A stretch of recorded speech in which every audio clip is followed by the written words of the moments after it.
Magandang buhay sa lahat. Liza Soberano shared a new update sa IG story. At ang caption nito, "Thank you everyone to check in on me.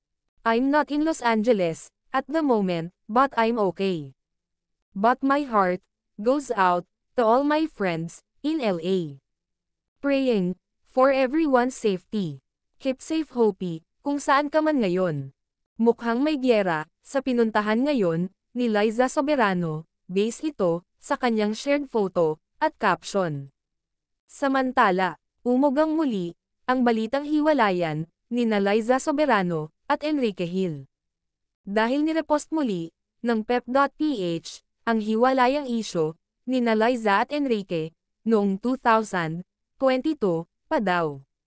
Pero, 2023, kinonfirm pa ni Enrique Hill na okay sila ni Liza Soberano.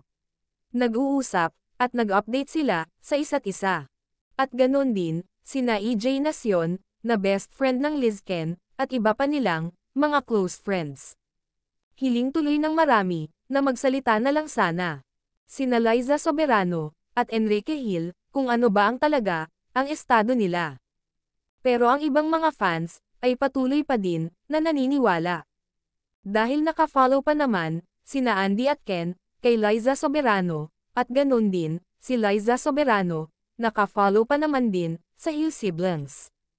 At yung mga memories ng dalawa ay hindi pa naman barado. Pero sa ngayon, wala pa tayong bagong update sa relasyon ng dalawa.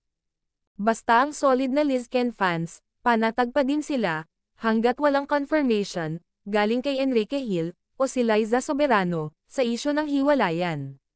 Basta ang importante, kahit ano man ang mangyari, solid pa din ang suporta, individually, kina Ken, at Hopi, at hindi na yon mababago pa.